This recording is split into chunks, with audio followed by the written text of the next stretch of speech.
بسم اللہ الرحمن الرحیم۔ زندگی کی قوت۔ بسم اللہ الرحمن الرحیم۔ گھر کے آنگن میں ایک بیل اگی ہوئی تھی۔ مکان کی مرمت ہوئی تو وہ ملبے کے نیچے دب گئی۔ آنگن کی صفائی کراتے ہوئے مالک مکان نے بیل کو کٹوا دیا۔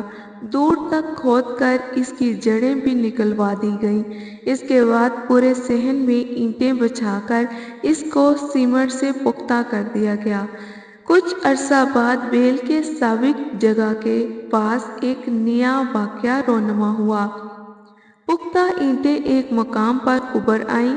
ایسا معلوم ہوتا تھا جیسے کسی نے دھکا دے کر انہیں اٹھا دیا ہو۔ کسی نے کہا کہ یہ چوہوں کی کارروائی ہے، کسی نے کوئی اور قیاس قائم کی۔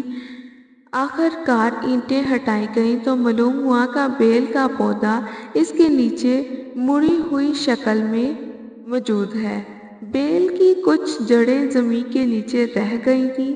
وہ بڑھ کر اینٹ تک پہنچیں اور اوپر آنے کے لیے زور کر رہی تھیں۔ یہ پتیاں اور انخوئے جن کو ہاتھ سے مسلا جائے تو وہ آٹے کی طرح پس اٹھیں۔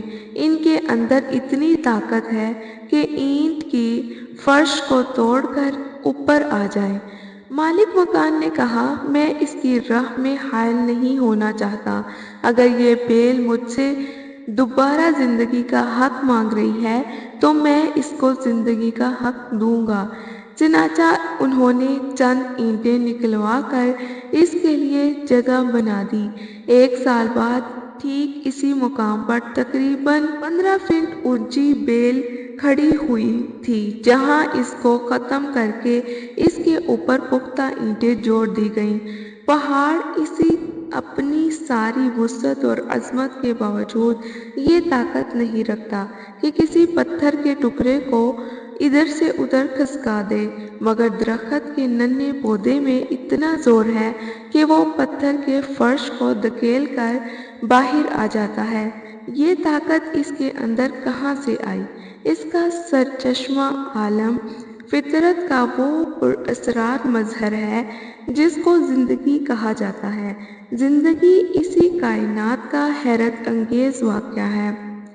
زندگی ایک ایسی طاقت ہے جس کو کوئی دبا نہیں سکتا، اس کو کوئی ختم نہیں کر سکتا، اس کو پھیلنے اور بڑھنے کے حق سے کوئی محروم نہیں کر سکتا۔ زندگی ایسی قوت ہے جو اس دنیا میں اپنا حق وصول کر کے رہتی ہے۔ جب زندگی کی جڑیں تک کھود دی جاتی ہیں، اسی وقت بھی وہ کہیں نہ کہیں اپنا وجود رکھتی ہے اور مقام پاتے ہی دوبارہ ظاہر ہو جاتی ہے۔ جب ظاہر طور پر دیکھنے والے یقین کر لیتے ہیں کہ اس کا خاتمہ کیا جا چکا ہے، اس وقت بھی وہ عین اس مقام سے اپنا سر نکال لیتی ہے جہاں اسے توڑا اور مسلا گیا ہو۔ وہ کہتے ہیں نا، جسے اللہ رکھے اسے کون چکھے۔ تو ہمیشہ اپنا معاملہ اللہ پر چھوڑیے، اللہ تعالیٰ کے اوپر چھوڑ دیجیے۔ اللہ تعالیٰ آپ کو خود ہی سنبھال لیں گے اور لوگوں کو بھی خود ہی سنبھال لیں گے۔